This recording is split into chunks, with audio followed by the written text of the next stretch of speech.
নাজিলের মাসে আমরা কি কোরআন তেলাওয়াত করি? বলেন। রোজা হচ্ছে, হাদিস শরীফের মধ্যে বলা হয়েছে আস-সাওমু জুন্নাহ, রোজা হচ্ছে ঢাল। রোজা কি কন্ত? ঢাল। বোঝেন তো ঢাল কি? প্রোটেক্টর। আপনি জিহাদের ময়দানে, যুদ্ধের ময়দানে নিরাপত্তার জন্য, বাইরের থেকে আক্রমণকে ফিরাবার জন্য কি ব্যবহার করেন? ঢাল ব্যবহার করেন। রোজা হচ্ছে ঢাল, শয়তানের সমস্ত আক্রমণ থেকে বাঁচার জন্য রোজা হচ্ছে ঢাল।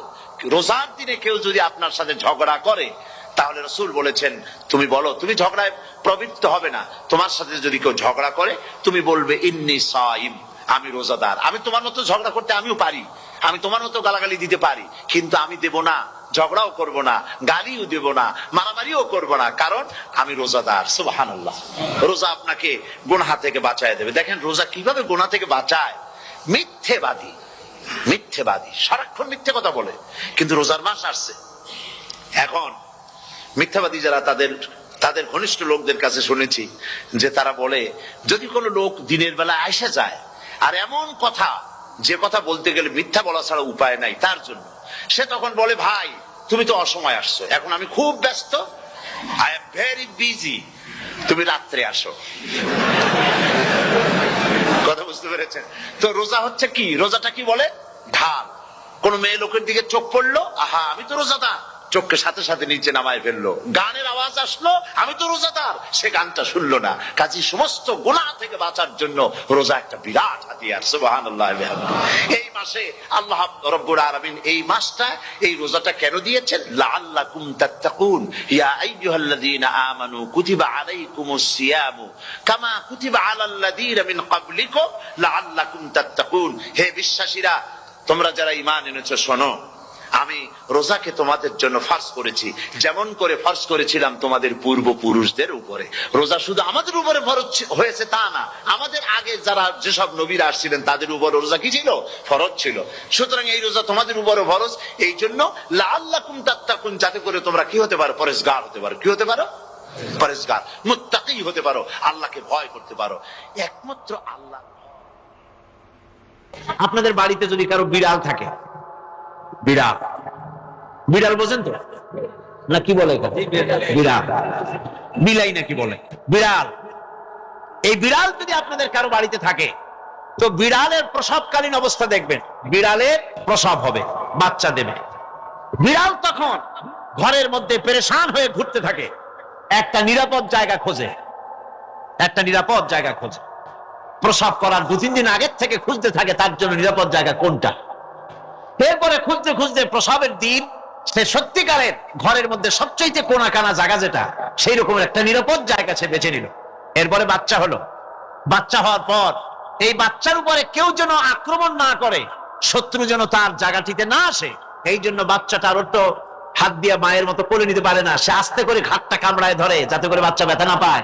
ওইভাবে করে ঘাট কামড়ায় ধরে, আজকে এই সিঁড়ির নিচে, কালকে ওই খাটের নিচে, পরশুদিন এই আলমারির কোনায়, এইভাবে বাচ্চাগুলি সরায় সরায় রেখে বাচ্চাকে প্রতিপালন করে।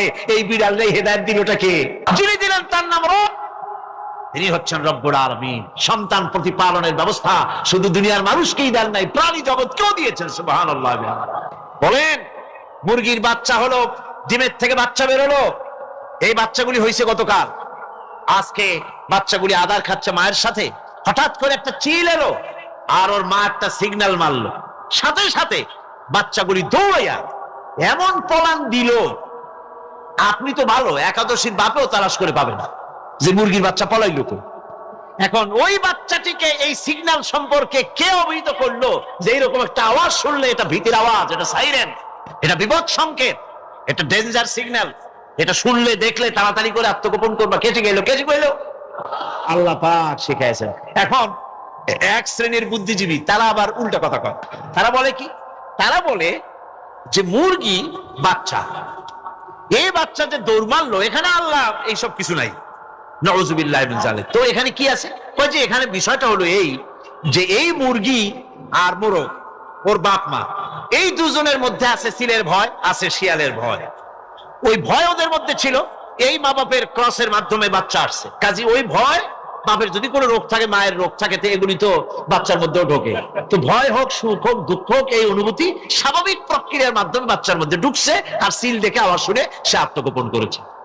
এইটা আমি পড়িয়া আমি আমার আলোচনা এক জায়গায় বললাম বুদ্ধিজীবীদের উদ্দেশ্যে, যদি সত্যি তাই হয়, মোরগ আর মুরগি মা বাবার মধ্যেই ভয় আছে বলে বাচ্চার মধ্যেই ভয় ঢুকছে, সেই জন্য সে আত্মগোপন করছে, তাহলে আবার মানুষের ব্যাপারে কথাটা আনি।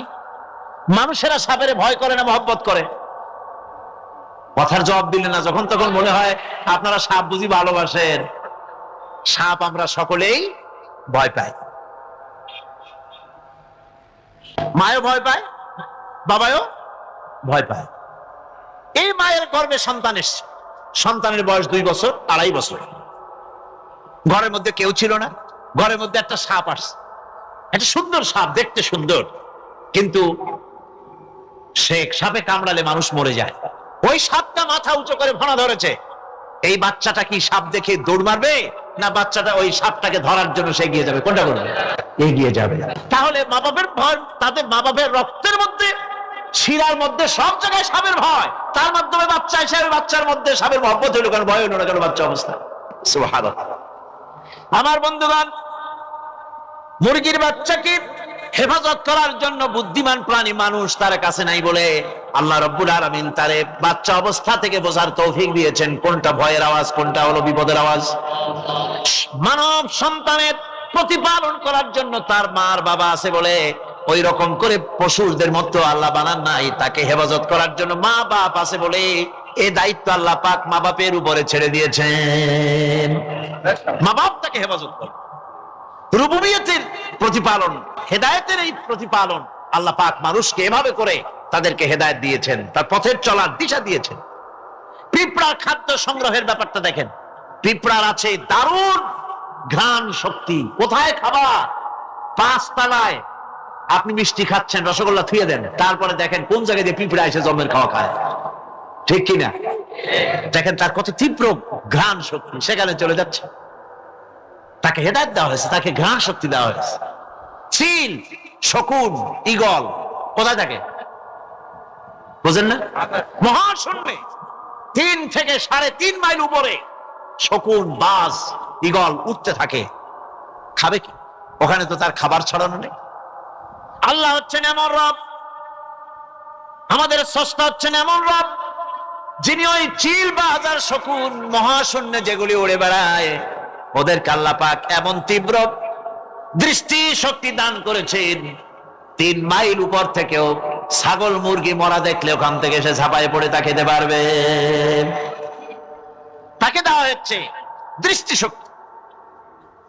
এরকম করে যার যা প্রয়োজন, সমস্ত প্রয়োজনগুলি আল্লাহ মিটাচ্ছেন। এরই নাম হচ্ছে রুবুবিয়তে ইলাহি। এটাই হচ্ছে আল্লাহ পাক রব, এটা তার অসংখ্য প্রমাণ। সেই জন্য আল্লাহ পাক বলেন আলহামদুলিল্লাহি রাব্বিল আলামিন। পড়েন সবাই, আলহামদুলিল্লাহি রাব্বিল আলামিন। সমস্ত প্রশংসা হচ্ছে আল্লাহ পাকের জন্য। কোন আল্লাহ? প্রথমে তো আল্লাহ বললাম, তারপর বললাম রব, এখন বলা হচ্ছে কোন রব? যিনি আলামিন, রব্বিল আলামিন, যিনি সমস্ত জাহানের রব। তাহলে বোঝা যাচ্ছে রব, জগৎ একটা না। জগৎ, কথা বুঝতেছেন আমার? জগৎ একটা নয়, অসংখ্য জগৎ আছে, বহুমাত্রিক জগতের কথা এখানে আল্লাহ পাক বলছে। আমি এই জন্য বলি যে কোরআন হচ্ছে বিজ্ঞানের উৎস। কোরআন বিজ্ঞানের কি? বিজ্ঞানের আবিষ্কার যত বাড়বে, বিজ্ঞান চিরটা কাল কোরআনের কাছে ভিক্ষার হাত দিয়ে এতিমের মতো দাঁড়ায় থাকবে কিয়ামত। আজ পৃথিবীর বিজ্ঞানীরা বলছে জগৎ সম্পর্কে, আমরা মনে করছি পৃথিবীটাকে, আমাদের কাছে জগৎ 2টা। কয়টা জগৎ? একটা জগৎ হলো এইটা, ইহজগৎ আর পরজগৎ, এছাড়া আর কিছু জানি না। এই 2টাই জগৎ আমাদের কাছে।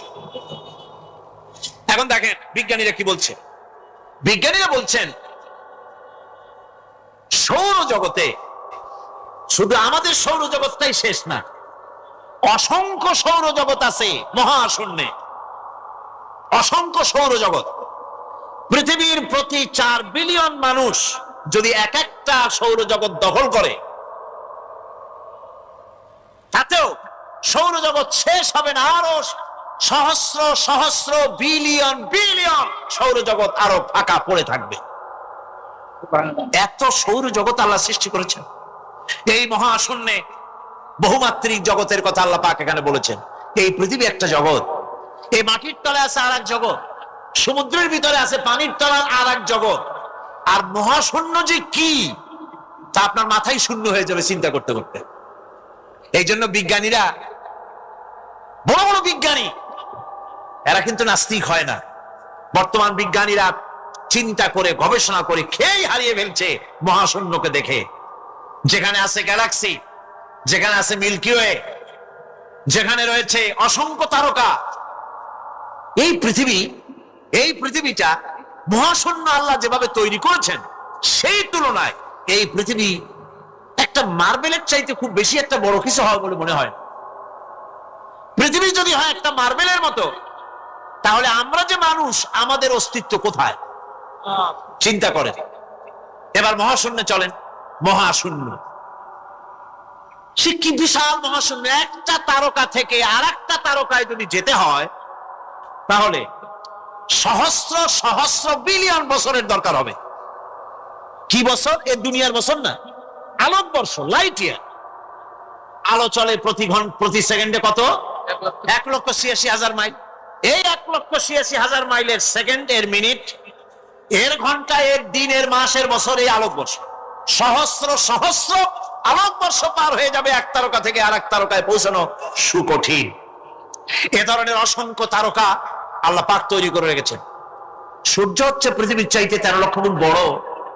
এরকম সূর্য বিজ্ঞানীরা এখন বলছে, আগে বলতো 1 কোটি সূর্যের চাইতে বড় তারকা, এখন বলতেছে এই রকমের পৃথিবীর চাইতে 13 লক্ষ বড় যে সূর্য, এরকম 3 কোটি সূর্য খাইয়ে ফেলাইতে পারে। এরকম সহস্র সহস্র তারকা এক একটা গ্যালাক্সির ভিতরে আল্লাহ পাক তৈরি করে গেছেন।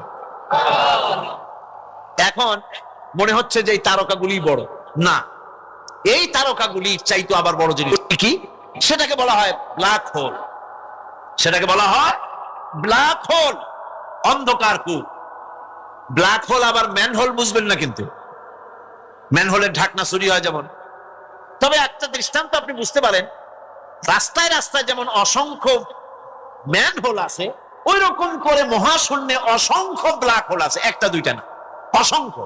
এই ব্ল্যাক হোল আবার দেখা যায় না, অদৃশ্য ব্ল্যাক হোল। এই ব্ল্যাক হোল গুলো কি?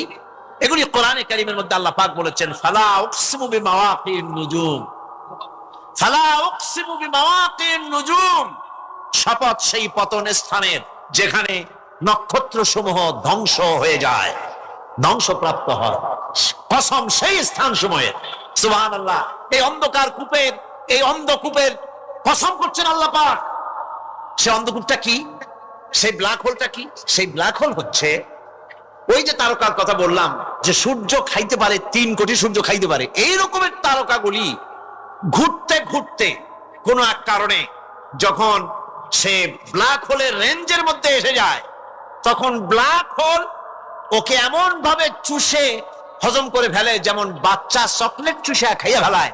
এরকম ব্ল্যাক হোলগুলি অত বড় তারকাগুলি খাইয়া চুষা শেষ করে ফেলে দেয়। সুবহানাল্লাহি বিহামদিহি। বিজ্ঞানীরা বলেছেন, আমাদের এই পৃথিবীটা, আল্লাহ না করুন কখনো, আমাদের এই পৃথিবীটা যদি কোনো ব্ল্যাক হোলের আওতায় পড়ে, ওর রেঞ্জে আসে, তাহলে মাত্র 2 সেন্টিমিটারের মধ্যে পৃথিবীটা তার ঘনত্ব লাভ করে ব্ল্যাক হোলের মধ্যে অদৃশ্য হয়ে যাবে, হারায় যাবে, অস্তিত্ব থাকবে না। আল্লাহ পাক, আশ্চর্য লাগে আমার, বিজ্ঞানের বইপত্র যখন ভরা পানি মজুদ আছে, লক্ষ্য করেন, সমুদ্র ভরা পানি মজুদ আছে, নদী খাল বিল ভরা পানি মজুদ আছে, কিন্তু এটাই তো যথেষ্ট না। রব হচ্ছেন তিনি যিনি এই বিশাল বিশাল পানির মজুদ থেকে বাতাসকে যিনি বলেন, যিনি প্রতিনিয়ত বাষ্পীয় আকারে পানিগুলিকে সমুদ্র থেকে উত্থিত করেন, পানিগুলিকে উত্থিত করেন মহাকাশী। আল্লাহ পাক বলেন, আল্লাহুল্লাযী আরসালার রিয়াহা ফাতুসিরু সাহাবা, বাষ্প হয়ে পানিগুলি আকাশে উত্থিত হয় এবং মহাকাশে যাওয়ার পর এই পানিগুলি, লবণাক্ত পানিগুলি আল্লাহর মেশিনে সেগুলি মিষ্টি হয়ে যায়। জোরে কোন সুবহানাল্লাহ। পানিগুলি মিষ্টি হয়ে গেল। ওই মিষ্টি পানি আল্লাহ রাব্বুল আলামিন নাজিল করে দিলেন। এবার বৃষ্টি কণা কণা হয়ে পড়লো, ফোঁটা ফোঁটা বৃষ্টি। আল্লাহ খুঁজে দেখলেন বৃষ্টির ফোঁটাগুলি পৃথিবীর প্রতিটি কণা তালাশ করে তৃষ্ণার্ত কণাগুলিকে আল্লাহ পাক ভিজায় দিলেন। সেই জন্য তার নাম হলো রব। তিনি হচ্ছেন রব, প্রয়োজন মিটান। পানি সবচেয়ে প্রয়োজন বেশি, সেই পানি আল্লাহ পাক এভাবে সরবরাহ করলেন। জমিনের চারিদিকে নদী নালা রেখেছেন, জমিনকে আর্দ্র করেছেন, জমিনের ভিতরের পানি মিষ্টি করেছেন। টিউবওয়েল মারলে পরে, পাম্প করলে পরে ভিতর থেকে মিঠা পানি আল্লাহ পাক বের করে দেন। সুবহানাল্লাহ। এই মিষ্টি পানির ব্যবস্থা করেছেন। এরপরে তিনি ওই আল্লাহ পাক মিষ্টি পানির ব্যবস্থা করে বৃষ্টির মাধ্যমে পৃথিবীতে ফসল উৎপাদনের ব্যবস্থা করে দিলেন। পাক কোরআনে কারীমের মধ্যে বলেছেন, ওয়াজআলনা মিনাল মাই কুল্লা শাইইন হাই। পানি দ্বারাই আমি সব বস্তুকে সজীব রাখি। বৈশিষ্ট্যের দিক থেকে পানির রয়েছে অনেক গুণ, আশ্চর্য গুণ। পৃথিবীর ৭৫% হচ্ছে পানি। আকাশ থেকে অর্থাৎ চাঁদ থেকে যখন চাঁদে ভ্রমণকারীরা যখন ছবি তুলেছে, তো সেই ছবিতে ব্লু রং এসেছে বেশি, সবুজ এসেছে কম। সবুজ হলো গাছপালা, আর ব্লু হচ্ছে পানি। সমুদ্রের পানির রং হচ্ছে নীল। মানুষের শরীরের ভিতরে ৬০% পানি, গাছের মধ্যে রয়েছে পানি। পানি ছাড়া পৃথিবীর বাঁচার কোনো পথ নাই। আবার দেখেন, প্রচন্ড শীতের কারণে, ঠান্ডার কারণে যেসব এলাকায় তাপমাত্রা হিমাঙ্কের নিচে এসে যায়, সেই সব দেশে সমুদ্রের পানি আর দরিয়ার পানিগুলি বরফ হয়ে যায়। এই বরফ যখন হতে থাকে, তখন পানি তার নিজের তাপকে নিচের দিকে ছুটতে থাকে। উপরের তাপ বরফ হয়ে যায় ঠান্ডা, আর নিচে তাপ বিচ্ছুরিত করে দিয়ে পানির ভিতরে যত জলজ প্রাণী আছে আর উদ্ভিদ আছে, সবগুলিকে বাঁচায় রাখার ব্যবস্থা আল্লাহ রাব্বুল আলামিন এভাবে করে থাকে। এবার আল্লাহ রাব্বুল আলামিন বলছেন, এই পানি ছাড়া মানুষ বাঁচে না, প্রাণী বাঁচে না। পানি এমন এক জিনিস, এমন এক নিয়ামত আমি দান করলাম। আল্লাহ পাক বলেন, কুল আরাআইতুম ইন আসবাহা মাউকুম গাওরান ফামান ইয়াতিকুম বিমাইন মাইন। বলো দেখি, সবে শুকাইয়া যদি যায় এই জমিনের পানি, তাহলে হেথায় টটনির ধারা কে দিবে সবারে আনি। এই পৃথিবীর নদী নালা, খাল বিল, জমিনের আভ্যন্তরীণ দিকে পানিগুলি যদি আমি আল্লাহ রাব্বুল আলামিন শুকায় দেই, তাহলে আমি আল্লাহ ছাড়া এমন কে আছে যে নতুন করে আবার পানির আমদানি করে দিতে পারে? আছে কেউ? আজ পানির শূন্যতা আমাদের দেশে দেখা যাচ্ছে। পানি আস্তে আস্তে কমে যাচ্ছে, আস্তে আস্তে পানি শেষ হয়ে যাচ্ছে। কি কারণে শেষ হচ্ছে এবং কি হলে পানি পাওয়া যাবে পরে বলা যাবে ইনশাআল্লাহ। তো জীবন ধারণের জন্য যেমন পানির প্রয়োজন, জীবন ধারণের জন্য তেমন বাতাসেরও প্রয়োজন। পানি ছাড়া তো কিছু সময় চলতে পারে, পানি এবং খাদ্য ছাড়া কিছু সময় চলতে পারে, কিন্তু বাতাস ছাড়া তো এক মুহূর্ত চলে না। ঠিক কিনা? বুঝেন কিনা কথা? বাতাস ছাড়া এক মুহূর্ত চলতে পারে না। অথচ আল্লাহ রাব্বুল আলামিন এই বাতাস দিয়ে গোটা আকাশকে, শূন্য জায়গাগুলি বাতাস দিয়ে ভরে রেখেছেন, যাতে করে কারো বাতাসের কোনো অসুবিধা না হয়, শ্বাস করতে কোনো কষ্ট না হয়। প্রাণী জগৎকে বাতাস দিয়ে বাঁচিয়ে রাখার জন্য আল্লাহ পাক মহাশূন্যকে এভাবে সব এলাকা বাতাস দিয়ে ভরে রেখেছেন। এই জন্য তার নাম হচ্ছে রব। এটাই হচ্ছে রুবুবিয়তের নমুনা। আমার ভাইয়েরা, আল্লাহ রাব্বুল আলামিন পানি দিলেন, বাতাস দিলেন, খাদ্যের ব্যবস্থা করে দিলেন। শস্য শ্যামল এলাকায় আল্লাহ পাক সব জায়গাগুলিতে শস্য শ্যামল হোক অথবা উষর ধূসর মরুভূমি হোক, সারা পৃথিবী জুড়ে আল্লাহ রাব্বুল আলামিন খাবারের দস্তরখান বিছায় রেখেছেন। ওয়ামা মিন দাব্বাতিন ফিল আরদি ইল্লা আলাল্লাহি রিজকুহা। এই পৃথিবীর বুকে এমন কোন বিচরণশীল জীব নাই যেই জীবের রিজকের দায়িত্ব আমি আল্লাহ আমার নিজ হাতে গ্রহণ করি নাই। জোরে বলেন সুবহানাল্লাহ। সব রিজেক আমি ছড়ায় রেখেছি বিশ্বজুড়ে সর্বত্র। আল্লাহ পাক বলছেন فَلْيَنْظُرِ الْإِنسَانُ إِلَى طَعَامِهِ أَنَّا صَبَبْنَا الْمَاءَ صَبًّا ثُمَّ شَقَقْنَا الْأَرْضَ شَقًّا فَأَنبَتْنَا فِيهَا حَبًّا। আল্লাহ পাক বলছেন মানুষের উচিত নিজ খাদ্যাদির দিকে লক্ষ্য করা, নিজের খাদ্যের দিকে লক্ষ্য করা। যেহেতু এই খাদ্য প্রতিদিন তার সামনে আসে, এদিকে তার লক্ষ্য করা উচিত। আমি প্রথমে জমিনের উপরে পানি বর্ষণ করি, পরে জমিনকে দীর্ণ বিদীর্ণ করি, এরপরে জমিনের ভিতরে উর্বরা শক্তি আমি দান করি। কে বলতেছেন এ কথা? আল্লাহ পাক বলছেন। এরপরে আমি নানান জাতের ফসল ফলন তোমাদের জন্য আমি দান করে দেই। খাদ্যের দিকে নজর করতে এই জন্য আল্লাহ পাক বলেছেন মানুষ চতুর্দিক থেকে তো চোখ ফিরাতে পারে, মুখ ফিরাতে পারে, কিন্তু খাদ্যের দিকে তার নজর করতেই হয়। সকালে, দুপুরে, বিকালে, রাত্রে সব সময় তার সামনে খাবার আছে। আল্লাহ পাক বলেন খাবারের দিকে একটু নজর করো, কেমন ভাবে কি সুন্দর করে খাবারগুলি তৈরি করে দিয়েছি, শুরু কিভাবে হলো, পরিপক্ক কিভাবে হলো, সেদিকে তোমরা লক্ষ্য করো। সে লক্ষ্য তো করা নাই, সমানে খায়, বিসমিল্লাহ বলে না, আলহামদুলিল্লাহ বলে না, পাইকারি দরে খাইতেই থাকে। আল্লাহ পাক বলছেন খাদ্যাদির দিকে লক্ষ্য করো। এই যে চাউল তোমরা খাচ্ছ, আটা খাচ্ছ, গম খাচ্ছ, মাছ খাচ্ছ, গোশ খাচ্ছ, তাম পৃথিবীর সমস্ত বিজ্ঞানীরা একত্রিত হয়ে একটা চাউল বানাইতে পারবে? জোরে কোন পারবে? না পারবে। পারবে প্লাস্টিকের চাউল খাবেন আর কলেরা হয়ে মরবেন। পৃথিবীর সমস্ত বিজ্ঞানীরা একত্রিত হয়ে একটি চাউল বানাতে পারবে না, একটা ডিম বানাতে পারবে না। পারবে একটা ডিম বানাতে? পারবে না। বিজ্ঞানীদের প্রশংসা আমরা করি, হ্যাঁ করি, বিজ্ঞানীরা অনেক কিছু বিশ্বকে উপহার দিয়েছে, কিন্তু মূল রবের কাছে আমরা যাই না, তাকে চিনতেও পারি না, সেখানে যাই না। বিজ্ঞানীরা কি করেছে? আল্লাহর বানানো জিনিসগুলি তারা ডিজাইন করেছে। ডিজাইন করতে তো নিষেধ নাই, আর ডিজাইন করাই যায়, সৃষ্টি করতে পারে না। বিজ্ঞানীরা সৃষ্টি করে নাই, ডিজাইন করেছে। কিরকম? আল্লাহ পাক চাউল তৈরি করেছেন। চাউল তৈরি করেছে কে? বলেন না সবাই।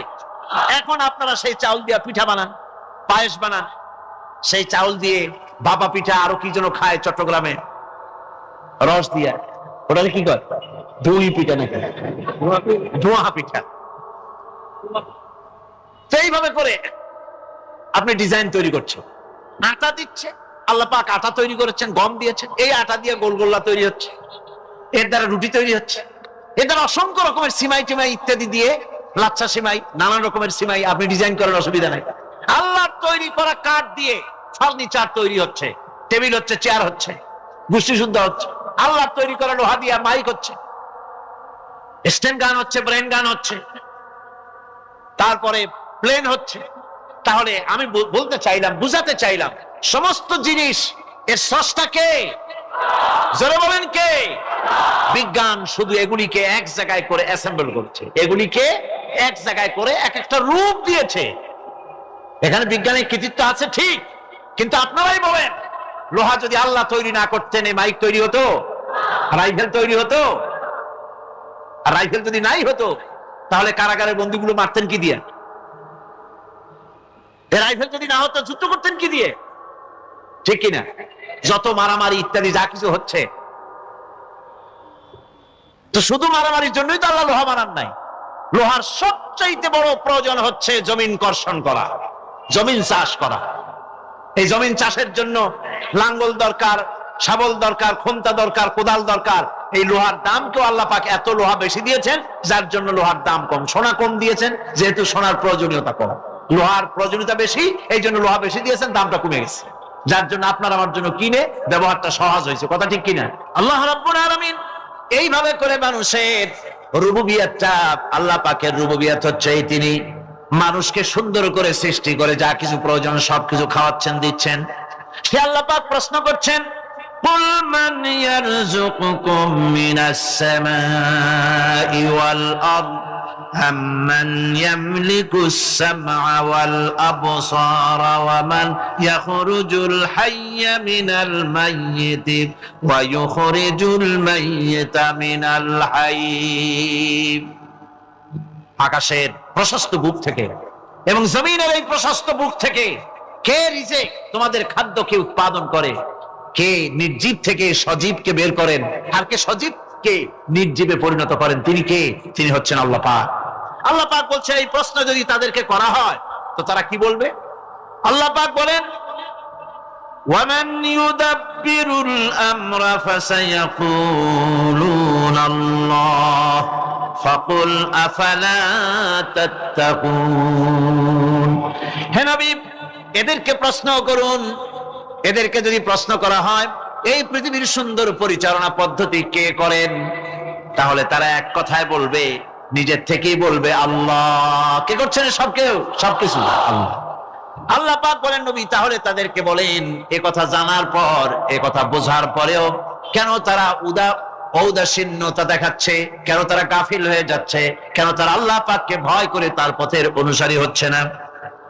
যে আল্লাহ রাব্বুল আলামিন এত কিছু করছেন তিনি তার পরিচয় সম্পর্কে বলে দিচ্ছেন ফাযালিকুমুল্লাহু রাব্বুকুমুল হক ফামাযা বা'দাল হক্কি ইল্লাদ দালাল।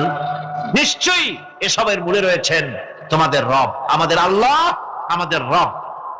সুতরাং উজ্জ্বল সত্য প্রকাশিত হওয়ার পর গোমরাহি ছাড়া আর কিছুই বাকি থাকে না। সুতরাং যারা সত্যের পথের অনুসরণ করতে চায় রবকে চিনতে হবে, আল্লাহ পাককে জানতে হবে এবং তাকে অনুসরণ করতে হবে, তাকে রব হিসাবে চিনতে হবে। এটা হচ্ছে সেই রুবুবিয়াত ইলাহি যার দিকে হযরত মুসা আলাইহিস সালাম ইঙ্গিত করেছিলেন ফিরআউন যখন তাকে প্রশ্ন করেছিলেন ফামান রাব্বুকুমা ইয়া মুসা, হে মুসা তোমাদের দুজনের রব কে? তোমাদের রব, তোমাদের প্রভু কে? তিনি জবাব দিলেন রব্বুনাল্লাযী আ'তা কুল্লা শাইইন খালকাহু সুম্মা হাদা। রব হচ্ছেন আমাদের তিনি, যিনি নাকি আমাদের প্রতিপালক, আমাদেরকে সৃষ্টি করেছেন এবং আমাদেরকে হেদায়েত দিয়েছেন, সঠিক পথের দিশা দিয়েছেন। এখানে হেদায়েত হচ্ছে, এখানে হেদায়েত শব্দের অর্থ হচ্ছে সৃষ্টি শুধু করেন নাই, তাকে চলা, তার খাদ্য অনুসন্ধানে, তাকে বেঁচে থাকার সবকিছুর উপকরণ, এর কমন সেন্স, এর সাধারণ জ্ঞান আল্লাহ পাক তার সাথে দিয়েছেন। তিনি হচ্ছে রব। আমাদের ভাগ্য কত সুপ্রসন্ন, আমরা ভাগ্যবান, কারণ কোরআন শোনার সুযোগ আল্লাহ পাক করে দিয়েছেন। তারাই তো শ্রেষ্ঠ ভাগ্যবান যারা কোরআন শোনার সুযোগ পায়, যারা কোরআন তেলাওয়াত করে, যারা কোরআন বোঝে, যারা কোরআন আমল করে। তাদের থেকে সৌভাগ্যবান আর কে হতে পারে? গোটা বিশ্বের বুকে সর্বশ্রেষ্ঠ সৌভাগ্যবান জাতি হচ্ছে মুসলমান। আমি যদি প্রশ্ন করি পৃথিবীর শ্রেষ্ঠ ভাগ্যবান জাতি কারা, কি জবাব দিবেন? কারণ কোরআনে কারীম এ জাতির কাছে অবিকৃত, অকৃত্রিম উপায়। হে নবী, কোরআনে কারীম আমি আপনার প্রতি অবতীর্ণ করেছি এই জন্যে যে কোরআন আপনার ভাগ্যকে সৌভাগ্যে পরিণত করে দেবে, আপনাকে সৌভাগ্যবান বানাবে। কোরআন আপনার ভাগ্যকে বিলম্বিত করবে, পর্যদস্ত করবে। আপনি ভাগ্যহারা হবেন, হতভাগ্য হবেন। এই জন্য তো কোরআন দেয়নি, কোরআন দিয়েছি ভাগ্যকে চমকায় দেওয়ার জন্য। যে কোরআন এলো, কোরআনের ধারক বাহকদের ভাগ্যের উন্নতির জন্য সেই জাতি আজ কোরআন হারা হয়ে, কোরআন ছাড়া হয়ে পৃথিবীতে লাঞ্ছিত, অবমানিত। কোরআনই পারে একটা জাতিকে সঠিক পথ প্রদর্শন করতে।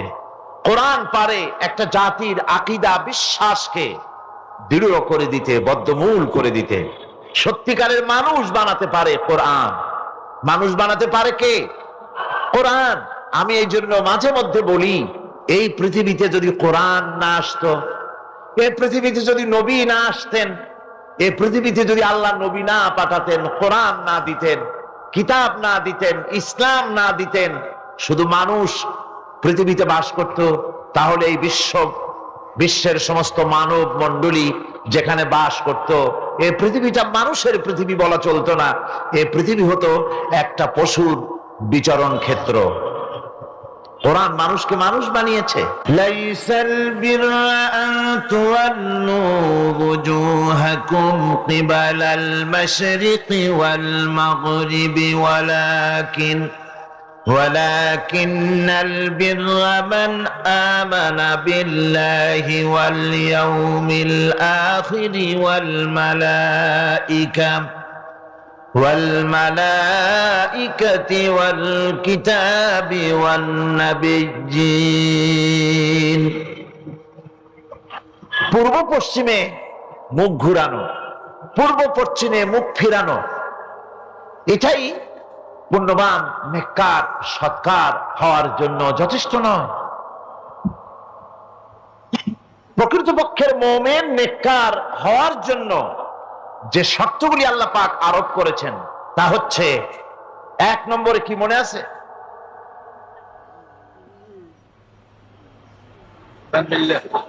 এত আস্তে আস্তে বলতেছেন, মনে হয় আপনি নিজেও শুনতেছেন কিনা তাও সন্দেহ। এর এক নম্বরে হচ্ছে, কিছু আবার চালাক লোক আছে, তারা সহজে কোনো কথার জবাব দেয় না। তারা ভাবে যে জবাব না দেওয়াই বুদ্ধিমানের কাজ, কোনটা বলে কোন প্যাচে পড়ি। আল্লাহ পাক আমাদের জেহেন শক্তি, স্মৃতি শক্তি যেন বৃদ্ধি করে দেন, বলেন আমিন। আমরা যেন যা কোরআন হাদিসের শুনি তা যেন মনে রাখতে পারি, যা খারাপ কথা শুনি তা যেন ভুলে যাই, যা ভুল কথা শুনি তা যেন ভুলে যাই, আর যা হক কথা তা যেন মৃত্যু পর্যন্ত আল্লাহ স্মরণ রাখার তৌফিক দেন। এর প্রথম কথাই ছিল ঈমান বিল্লাহ, আল্লাহর প্রতি ঈমান। দুই নম্বরে ছিল পরকালে বিশ্বাস। এই দুটি কথা আমরা আলোচনা করে ফেলেছি। ঈমান বিল্লাহ তো আলোচনা করেছি গত বছর, আর গতকালকে আলোচনা করেছি কি বলুন তো, পরকালের উপরে বিশ্বাস। আজকে আপনাদের সামনে আমি আলোচনা করব ইনশাআল্লাহ ফেরেশতা এবং কিতাব, এই দুটি জিনিসের উপরে, মালাইকা এবং কিতাব। ফেরেশতার উপরে ঈমান আনতে হবে, কিতাবের উপরে ঈমান আনতে হবে। শুধু পূর্ব পশ্চিমে কতগুলো সেজদা দিলেই এতে যদি কপালে দাগও পড়ে যায়, এটি একটি উপমা আল্লাহ দিয়েছেন, একটা উপমা, একটা দৃষ্টান্ত দিয়েছেন যে পূর্ব পশ্চিমে মুখ ঘুরানো এটা একটি উপমামূলক কথা। এটাই যথেষ্ট নয়, ঈমান আনতে হবে, বিষয়টা বুঝতে হবে, আকীদাকে মজবুত করতে হবে। আজকে মালাইকা ফেরেশতা সম্পর্কে আমরা আলোচনা করব, তারপরে কিতাব সম্পর্কে আলোচনা করব। ওমা তৌফিকি ইল্লা বিল্লাহ।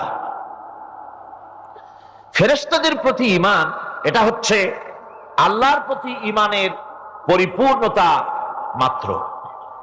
আল্লাহর উপরে ঈমানটা পরিপূর্ণ করতে হলে ফেরেশতাদের উপরে বিশ্বাস করতে হবে।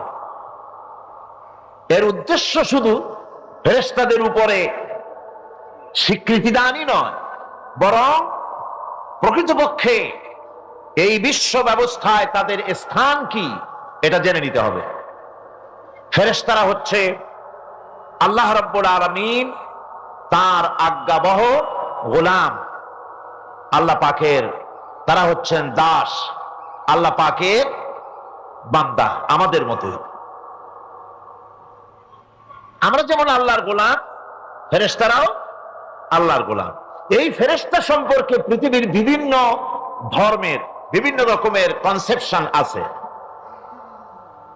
এই ফেরেশতাদেরকে ইংরেজিতে অ্যাঞ্জেল বলা হয়, যার চরিত্র খুব ভালো ভালো লাগে, লোকেরা বলে অ্যাঞ্জেলিক ক্যারেক্টার, এটা ফেরেশতা ধরনের চরিত্র লোকটার, এরকম বলে থাকে।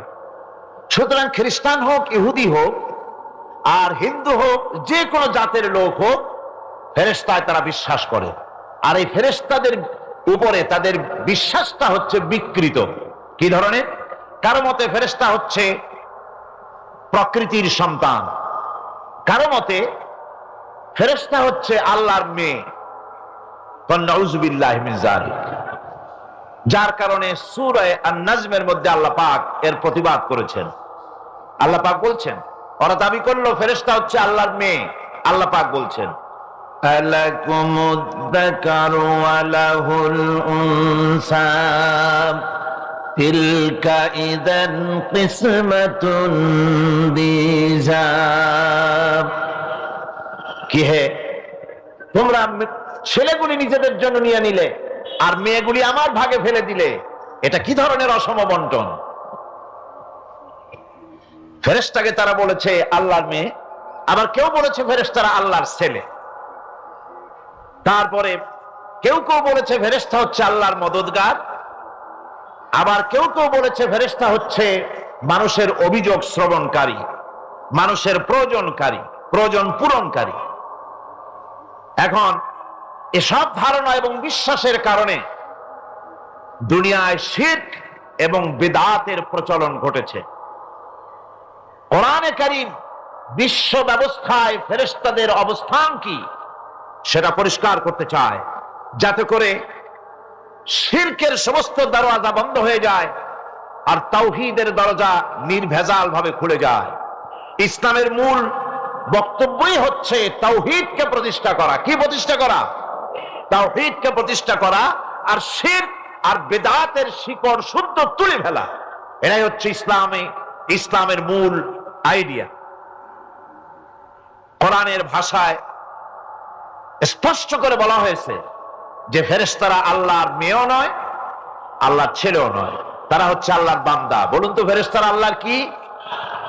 কোরআনে কারীমে রব্বুল আলামিন বলেন, وقالوا اتخذ الرحمن ولدا سبحانه بل عباد مكرمون। কাফেররা বলে দয়াময় কাউকে পুত্র বানিয়ে নিয়েছেন। পবিত্র সেই সত্তা যার সম্পর্কে তারা এই বাজে কথাগুলি বলে, তার কোনো ছেলেও নাই, তার কোনো মেয়েও নাই। ফেরেশতারা তো তার সম্মানিত বান্দা মাত্র। ইবাদুম মুকরামুন, ফেরেশতা হচ্ছে সম্মানিত বান্দা। সুবহানাল্লাহি ওয়া বিহামদি। ফেরেশতারা হচ্ছে আল্লাহর কি? শুধু বান্দা না, সম্মানিত বান্দা। কারণ ফেরেশতারা আল্লাহর সঙ্গে অবাধ্য হতে পারে না, তার কোন হুকুমকে অমান্য করার কোন অধিকার ফেরেশতাদের নাই। আল্লাহর ছেলেও নাই, আল্লাহর মেয়েও নাই। এ কথাটি ছোট্ট সূরার মধ্যে তাওহীদের একটা ক্লিয়ার কনসেপশন আল্লাহ পাক দিয়েছেন, ছোট্ট একটি সূরার ভিতরে। আমার কাছে মনে হয় যেন এই ছোট্ট সূরাটি মধ্যে এটা মনে হয় যেন একটি ঝিনুক, আর এর ভেতরে সমস্ত পৃথিবীর সমুদ্র আর মহাসমুদ্রের পানিগুলি ঢুকায় দেওয়া হয়েছে। ছোট্ট একটি সূরা, তাওহীদকে এমন ভাবে প্রকাশিত হয়েছে এই সূরার মাধ্যমে যা অন্য কোথাও এত পরিষ্কার আসেনি। আল্লাহ পাক সব জায়গায় বলেছেন, কিন্তু ছোট্ট সূরায় এক কথায় তাওহীদ প্রকাশিত হয়ে গেছে। কি? কুল হুয়াল্লাহু আহাদ। পড়েন সবাই, কুল হুয়াল্লাহু আহাদ আল্লাহুস সামাদ লাম ইয়ালিদ ওয়া লাম ইউলাদ ওয়া লাম ইয়াকুল লাহু কুফুয়ান আহাদ। আল্লাহ রাব্বুল আলামিন বলেন, নবী আপনি বলুন আল্লাহ এক এবং একক, তিনি বেনিয়াজ, কারো মুখাপেক্ষী তিনি নন। তিনি কাউকে জন্ম দেন নাই, তাকেও কেউ জন্ম দেয়নি। আকাশের জমিনে ওই আল্লাহ রাব্বুল আলামিনের সমকক্ষ কেউ নাই। তিনি এক এবং একক। এই ফেরেশতারা হচ্ছে তার অনুগত বান্দা। ফেরেশতারা আল্লাহ পাকের ছেলেও নয়, মেয়েও নয়। এক মুহূর্তের জন্য ফেরেশতারা চুপ করে বসে থাকে না। যার যে কাজ আছে সেই কাজ নিয়ে তারা ব্যস্ত আছে। তারা অজিফা পাঠ, তাসবিহ পাঠের মধ্যে ব্যস্ত থাকে। অগণিত অসংখ্য ফেরেশতা, কেউ তো সেজদায় পড়ে আছে, কেউ রুকুতে পড়ে আছে, কেউ নামাজে দাঁড়ায় আছে, কেউ তো তাসবিহ পাঠ করতেছে। কোরআনে কারীম বলছে, ইউসাব্বিহুর রা'দু বিহামদিহি ওয়াল মালাইকাতু মিন খিফাতিহি। আল্লাহ পাক বলেন, বিজদি প্রশংসার সাথে আল্লাহ পাকের গুণকীর্তন করে, আর সমস্ত ফেরেশতারা আল্লাহকে ভয় করে ভীতির সাথে আল্লাহর তাসবিহ পাঠ করতে থাকে। সমস্ত ফেরেশতারা আল্লাহর তাসবিহ পড়ে। আপনাদের মনে আছে আল্লাহ পাক যখন হযরত আদমকে সৃষ্টি করবেন বললেন, ইন্নী জাইলুন ফিল আরদি খলিফা। ফেরেশতারা বলেছিলেন নাহনু নুসাব্বিহু বিহামদিকা ওয়া নুকাদ্দিসু লাক, আমরাই তো তাসবিহ পড়ি, আমরাই তো আপনার হাম করি, আপনার তাসবিহ পড়ি, সবকিছুই তো আমরা করি, পবিত্রতা ঘোষণা করি। এর দ্বারা প্রমাণিত হয় ফেরেশতারা সার্বক্ষণিক ভাবে আল্লাহর তাসবিহ পাঠের মধ্যে তারা রত আছে, সব সময় আল্লাহর জিকির আজগারের ভেতরেই তারা ডুবে আছে। وله من في السماوات والأرض ومن عنده لا يستكبرون عن عبادته ولا يستحسرون। আসমান এবং জমিনে যা কিছু আছে এবং তার কাছে যা কিছু আছে সব আল্লাহর তাসবিহ পাঠে নিরত আছে। আর ফেরেশতারা তো বন্দিগি করছে আল্লাহ পাকের, আর কখনোই তারা অবদ্ধচারণ করে না, আর কখনো তারা আল্লাহ পাকের জিকির থেকে, তাসবিহ পাঠ থেকে তারা ক্লান্ত হয় না। কি হয়েছে? ঠিক হয়ে যাবেন সব। আল্লাহ পাক তাদের সম্পর্কে আবার বলেন يسبحون الليل والنهار لا يفترون। এই ফেরেশতারা রাত দিন তার প্রশংসায় পড়ে থাকে, কখনই শৈথিল্য প্রদর্শন করে না, কখনই আল্লাহর জিকির থেকে, তাসবিহ থেকে তারা বিরত থাকে না।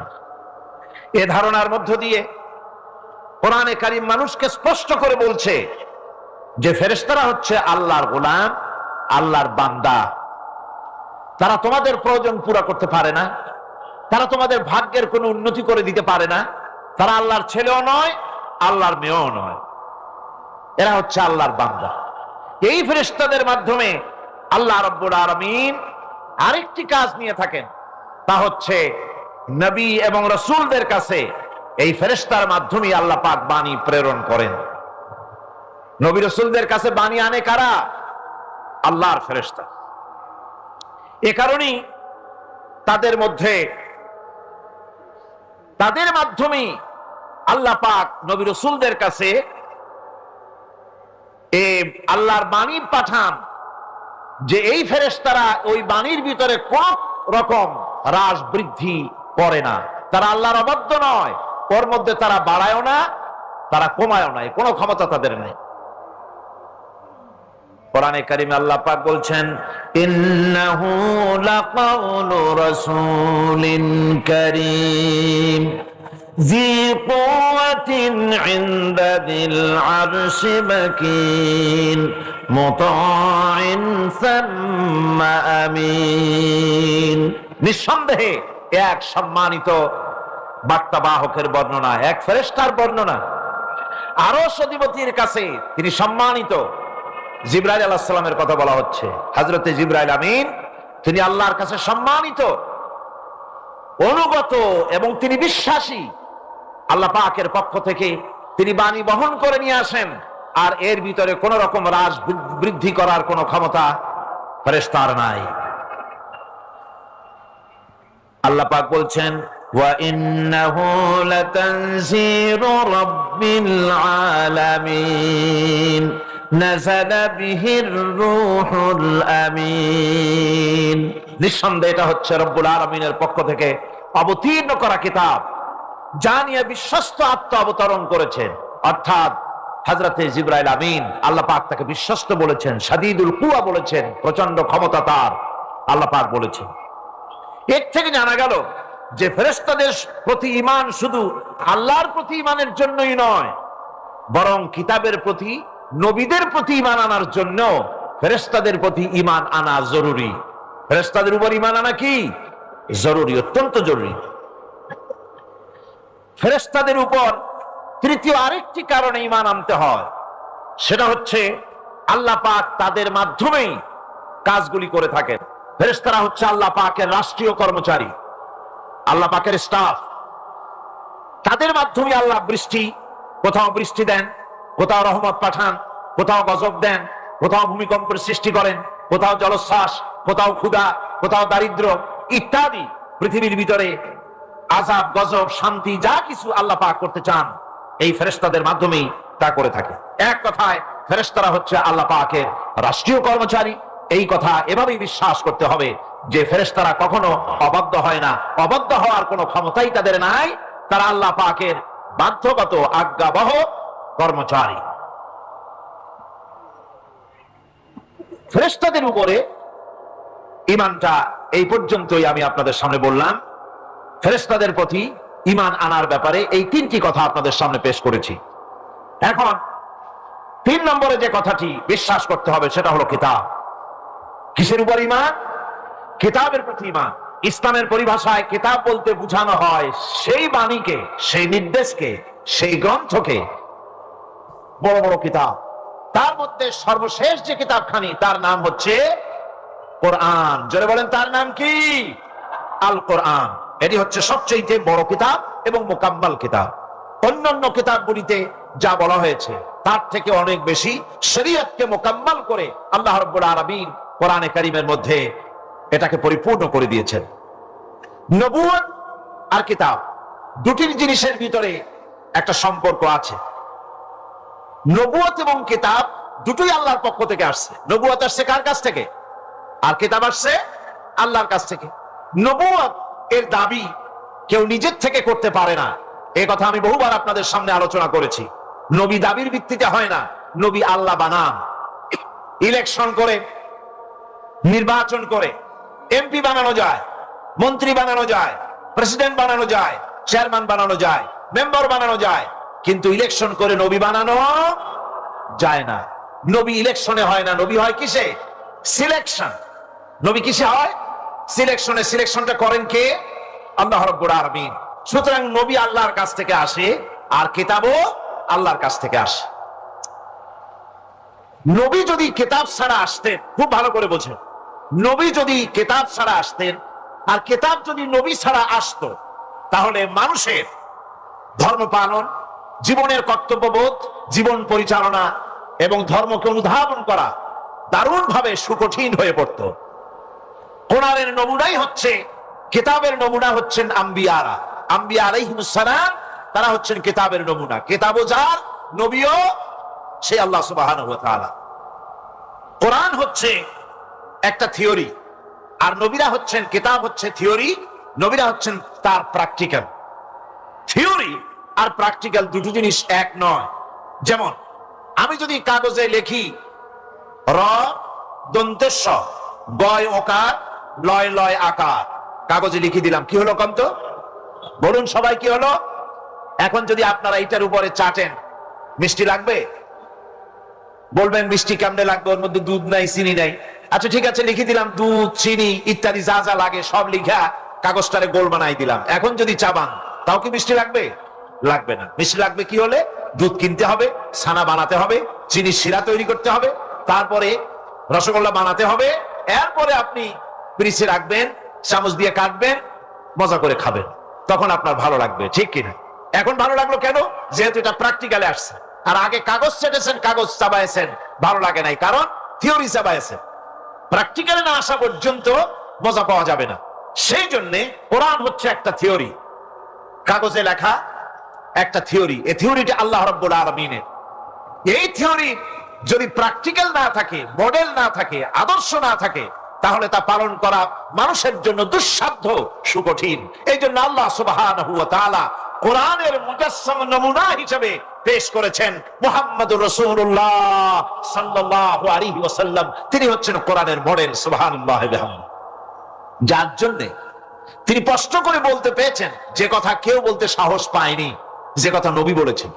আছেন যিনি বলতে পারবেন আমার শৈশবকালীন, যৌবনকালীন, বৃদ্ধকালীন, রাতের, দিনের সব ঘটনা মানুষের কাছে বলে দাও। কেউ কি পারবে বলতে? না, কেবলমাত্র পারবে আম্বিয়া আলাইহিমুস সালাম। যেহেতু আল্লাহ রাব্বুল আলামিন তাদেরকে কন্ট্রোল করেছেন, হেফাজত করেছেন, তারা হচ্ছেন চরিত্রের আধার, অনুপম চরিত্রের উৎস, উৎকৃষ্ট নমুনা, যাদের চরিত্রের ভিতরে কোনো কালিমা নাই, ভুল নাই, গুনাহ নাই। মুহাব্বতের সাথে বলেন সুবহানাল্লাহ। নবী বলুন, আমি তোমাদের মতো মানুষ, আমার উপরে ওহী আসে, ইন্নামা আনা বাশারুম মিসলুকুম, তোমাদের মতো মানুষ। একটু ভালো করে বিষয়টা বোঝেন। আরো বলেছি আমি, আজকে আবার স্মরণ করায় দেই। আল্লাহ শিখাই দিচ্ছেন, বলুন আমি তোমাদের মতো মানুষ, ফেরেশতা নই, জিন নই, আমার কাছে ওহী আসে। পার্থক্য এখানে, তবে আরো পার্থক্য আছে। সেটা হচ্ছে আমরা হচ্ছি সাধারণ মানুষ, নবীরা হচ্ছেন অসাধারণ মানুষ। সুবহানাল্লাহ।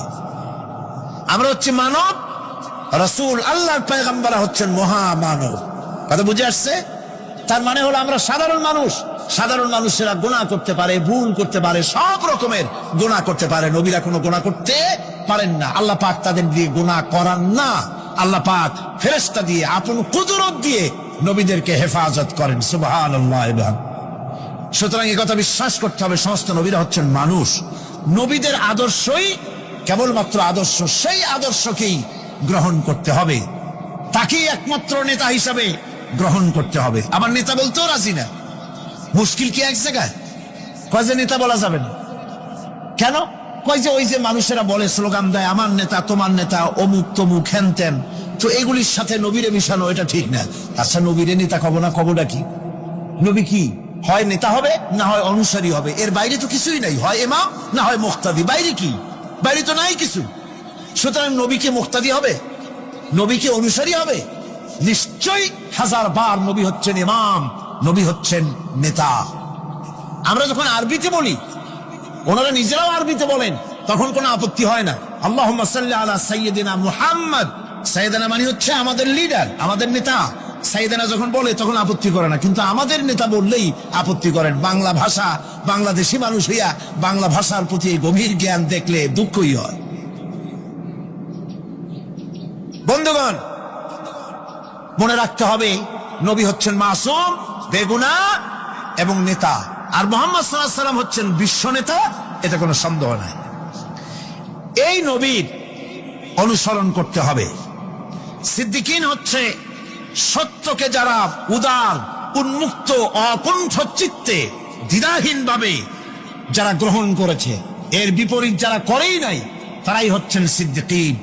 হযরতে, যেমন একটা দৃষ্টান্ত, হযরতে আবু বকর সিদ্দিক রাদিয়াল্লাহু তাআলা আনহু, মেরাজ থেকে হুজুর ফিরে এসেছেন সকালবেলায়, ফজরের নামাজ পড়ে বসেছেন কাবা শরীফে, তিনি বসে আছেন। তো তখন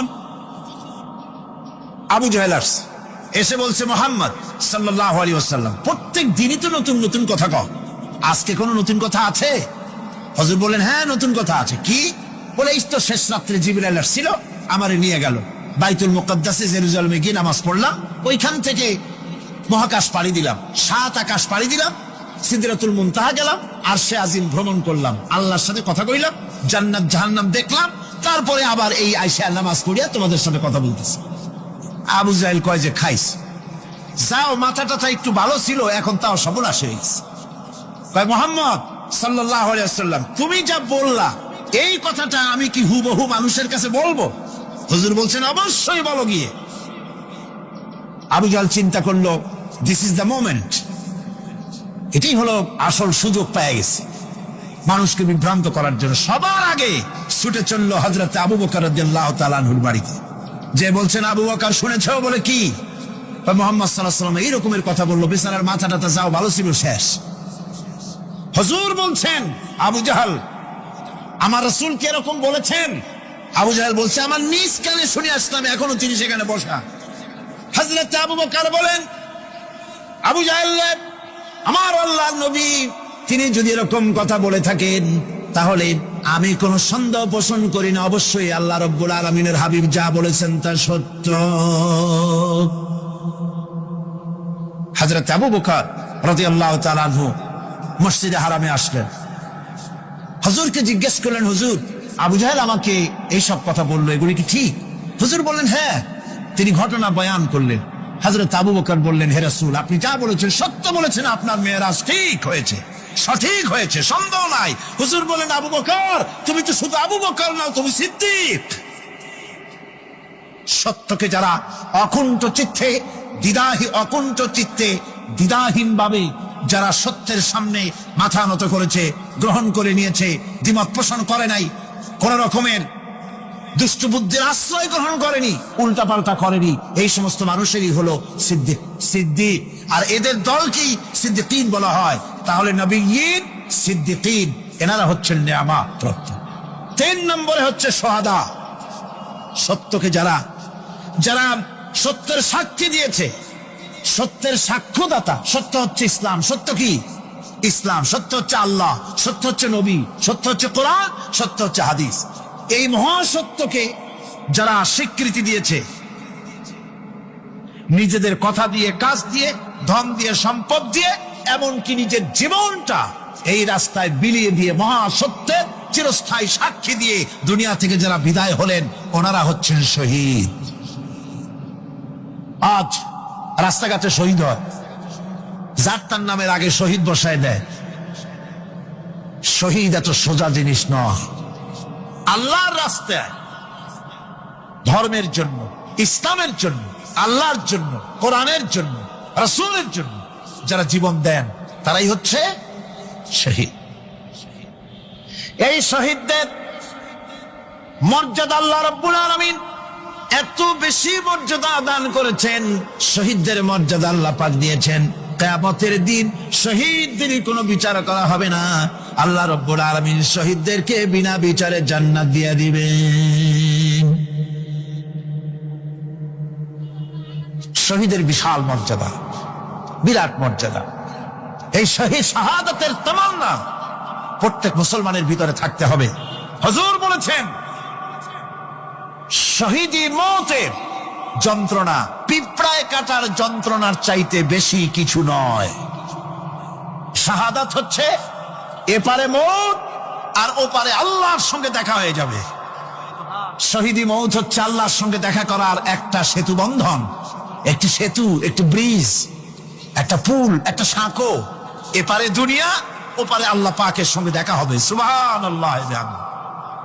ভাইরা, ইসলামের জন্য যারা জীবন দিলেন, যারা শাহাদাত বরণ করলেন, তারা জাতির সম্মানের পাত্র। সেই সম্মান, সেই মর্যাদা আল্লাহ রাব্বুল আলামিন শহীদদের প্রদান করেছেন। হযরত আব্দুল্লাহ জুলবাজাদাইন, যার কথা বুখারীতে লেখা হয়েছে, সুবহানাল্লাহ কোন যুবক মানুষ ইসলাম কবুল করেছেন। ইসলাম কবুল করতে গিয়ে বাড়ি ঘর, জায়গা জমি কিছুই ছিল না। ছোট্ট অবস্থায় বাবা মারা গেছে, চাচার ঘরে লালিত পালিত হচ্ছিলেন। এরপরে রাসূলের প্রতি ঈমান আনবেন, চাচার ভয়তে পারেন না। হুজুর হিজরত করলেন। আব্দুল্লাহ, তার নাম ছিল আব্দুল উজ্জা, তিনি চলে গেলেন চাচার কাছে। চাচা গো, মুহাম্মদ সাল্লাল্লাহু আলাইহি ওয়াসাল্লাম আল্লাহর নবী, ব্যাপারে তোমার মত কি? তিনি বলেন, আমারও তো তাই মনে হয়। যদি তাই মনে হয়, তার উপর ঈমান আনবেন কিনা? চাচা বলে, না, কখনো ঈমান আনবো না। ভাতিজা বলতেছেন, চাচাজি, বছরের পর বছর ধরে অপেক্ষা করতেছিলাম, আমি আপনার অধীনে আছি বলে ইসলাম কবুল করতে পারি নাই। আমার ইচ্ছা ছিল আপনি আগে করবেন, তারপরে আপনাকে দেখা দেখি আমি করব। কিন্তু আপনি যখন ইসলাম কবুল করলেন না, আর করবেন না বলে যখন ঘোষণা দিলেন, আপনাকে উপস্থিত রেখে আমি ঘোষণা দিলাম, লা ইলাহা ইল্লাল্লাহু মুহাম্মাদুর রাসূলুল্লাহ। চাচা বলছে, ভাতিজা, এর পরিণাম জানো? কয় না, জানি না। এর পরিণাম হচ্ছে তুমি আমার বাড়িতে থাকো, আমার বাড়ি ছাড়তে হবে। বললেন, রাজি আছি। উট, ছাগল, ভেড়া, ঘোড়া যা দিছি ছাড়তে হবে। বলছে, রাজি আছি। চাচা বলছে, শুধু তাই নয়, পরনে যে লুঙ্গি আছে, গায়ে যে জামা আছে, তামার পয়সার লুঙ্গি জামা ছাড়তে হবে। ভাতিজা বলছে, ইমানের জন্য যা চাও সব ছেড়ে দেব। জামা লুঙ্গি খুলে ফেলে দিয়ে দিলেন। হাদিস। তিনি চলে গেলেন মায়ের কাছে ওই অবস্থায়। মা এই যুবক ছেলেকে উলঙ্গ অবস্থায় দেখে 2 হাত দিয়ে নিজের চোখ চেপে ধরেছেন। বাবা, তোমার এই অবস্থা কেন? ছেলে বলছেন, মা, ঈমান আনার কারণে আমার এই অবস্থা হয়েছে। মা বলে, বাবারে, কি চাও আমার কাছে? আব্দুল উজ্জা বলছে, মা কিচ্ছু চাই না, একটুখানি কাপড় আমারে দাও, আমি বিশ্ব নবী মুহাম্মদ সাল্লাল্লাহু আলাইহি সাল্লামের খেদমতে যেতে চাই। মায়ের কাছে পুরানা কম্বল ছিল, কম্বলটা তিনি দিয়ে দিলেন হযরতে। এখনো তো সে মুসলমান হয়নি। ওই কম্বলটা ছিঁড়ে নিয়ে 2 টুকরা করে কম্বলটা পরলেন, আদাটা তাতে করে হাঁটু ঢাকে না, আর একটা কোন রকম গায়ে দিলেন। এরপরে হেঁটে হেঁটে কষ্ট করে মদিনায় চলে গেলেন। মসজিদে নববীর ভিতরে ঢুকে দরজার কাছে বসা বিশ্বনবী জনাবে মুহাম্মদ রাসূলুল্লাহ সাল্লাল্লাহু আলাইহি ওয়াসাল্লাম মসজিদে নববীতে, যুবক, হাঁটুর উপরে কাপড়, মাথার চুল উস্কো খুস্কো চেহারা, ক্ষুধার্ত চেহারা। হুজুর জিজ্ঞেস করছেন, তুমি কে? তিনি বললেন, আমার নাম আব্দুল উজ্জা। তোমার এই অবস্থা কেন? তিনি বললেন, হুজুর, ঈমান আনার জন্য বাড়ি ঘর জায়গা জমিন উট বাছুর সব হারাইছি, এমনকি পরনের লুঙ্গিও আমারে দেয় নাই, মার কম্বলটা ছিঁড়িয়ে এনেছি। নবীজি আসহাবে সুফফার ভিতরেই তাকে বসতে দিলেন, তাকে থাকতে দিলেন, আর বললেন তারে কোরআন শরীফ শিখাবা। আব্দুল উজ্জাকে হুজুর বললেন, তোমার নাম উজ্জা নয়, তোমার নাম আব্দুল্লাহ। হাদিস শরীফে এসেছে আল্লাহর কাছে 2টা নাম বেশি প্রিয়, একটা হচ্ছে আব্দুল্লাহ আর একটা হচ্ছে আব্দুর রহমান। মুসলমান হলেন। এরপরে আসহাবে সুফফার মধ্যে বসে আছেন, কোরআন শরীফ জোরে জোরে তেলাওয়াত করেন। আসহাবে সুফফা রাসূলের কাছে নালিশ করলেন, অভিযোগ করলেন, হুজুর, এই আব্দুল্লাহর কোরআন শরীফ এত জোরে পড়ে, তার চিল্লানির জ্বালায় আমরা বিশ্রাম করতে পারি না। নবীজি বললেন, সাহাবীরা, আব্দুল্লাহকে বেশি করে চিল্লাইতে দাও, বাধা দিও না, কারণ তার ঈমান বড় দামের ঈমান হয়েছে, ঈমান আনতে গিয়ে কিছু আনতে পারে নাই, তাকে বাধা দিও না, প্রাণ ভরে চিল্লাইতে দাও, জোরে জোরে পড়তে না। ইতিমধ্যে তাবুকের যুদ্ধে রণদামামা বেজে উঠেছে। রোমান সৈন্যরা হুজুরের সঙ্গে যুদ্ধ করবে, জিহাদ করবে, ইসলামকে পরাজিত করার জন্য তারা আক্রমণের প্রস্তুতি নিল। নবীজি রোমানদের সঙ্গে লড়াই হবে বলে সাহাবায়ে কেরামদের কাছে সাহায্য চাইলেন, যার কাছে যা আছে অস্ত্রপাতি জমা করো, টাকা দাও, পয়সা দাও। সবাই মিলে দিতে লাগলেন। দিতে দিতে মহিলারা গলার হার, নাকের ফুল, কানের দুল হুজুরের সামনে স্তূপ হয়ে গেছে, টাকা কড়ি, সোনা দানা সব শুদ্ধ। হুজুর বলছেন, সাহাবীরা, সবাই তো সব জিনিস দিলে, আমার আবু বকর দেখি না কেন? হযরত আবু বকর রাদিয়াল্লাহু তাআলা আনহু একটা পিলারের আড়ালে দালালু ছিলেন। হুজুরের ডাক শুনে তিনি আসলেন, হাতে ছোট্ট একটা থলি, চোখে পানি। থলিটা হুজুরের হাতে তুলে দিলেন। হুজুর থলি ছাড়লেন, দেখা গেল কয়েকটা দিরহাম আর কয়েক কেজি গম, আর কিছু নাই। হুজুর তাকালেন, দেখছেন আবু বকর রাদিয়াল্লাহু তাআলা আনহুর চোখের পানিতে দাড়ি ভিজে ভিজে পড়তেছে। হুজুর বললেন, আমার সাহাবীরা, আজ তোমরা সকলে মিলে যে দান করেছো, সেই দানের তুলনায় আবু বকর যে দান করেছে, আল্লাহ রাব্বুল আলামিনের কাছে তা বেশি মূল্য হয়েছে। মনের মধ্যে অনেকের প্রশ্ন জাগলো, কেমন করে তা হলো? আমরা এত এত দিলাম। হুজুর জিজ্ঞেস করলেন, ও সাহাবী, তুমি কত দিয়েছো, বাড়ি কত আছে? তিনি বললেন, এত দিছি, এত আছে। তুমি কত দিয়েছো, কত রেখে এসেছো? প্রত্যেকে এরকম বলল। হযরতে ওসমান, হযরতে ওমর, হযরতে আলী রিদওয়ানুল্লাহ তাআলা আলাইহিম আজমাইন, তারাও বললেন, অর্ধেক এনেছি, অর্ধেক থুই আসছি। নবীজি বললেন, একটু বাকল নিয়ে আসো গাছের। একটা গাছের বাকল আনা হলো। এই বাকলটা হুজুর নিজ হাতে আব্দুল্লাহর হাতে বাঁধা দিলেন, আর বললেন, রব্বুল আলামিন, আমি আব্দুল্লাহর রক্ত কাফিরদের জন্য হারাম করে দিলাম। হযরত আব্দুল্লাহ কেঁদে হয়ে যাচ্ছেন, বলছেন, ইয়া রাসূলুল্লাহ, আমি চাইলাম শহীদ হব, আর আপনি আমার রক্তকে কাফেরদের জন্য হারাম করে দিলেন। হুজুর বলেন, আব্দুল্লাহ, এখন যদি তোমার মৃত্যু জ্বরের ভিতরে হয়, আল্লাহ রাব্বুল আলামিন তোমারে শাহাদাত নসিব করে দিবেন। তাবুকের ময়দানে হুজুর চলে গেলেন। কয়েকদিন পরে খবর আসলো হুজুরের কাছে, আব্দুল্লাহ কয়েকদিন জ্বর ভোগ করে আব্দুল্লাহ মারা গিয়েছেন। হুজুর বললেন, তার জানাজার ব্যবস্থা করো, কাফন দাফনের ব্যবস্থা করো। ব্যবস্থা হয়ে গেল। রাতের বেলায় দাফন হবে।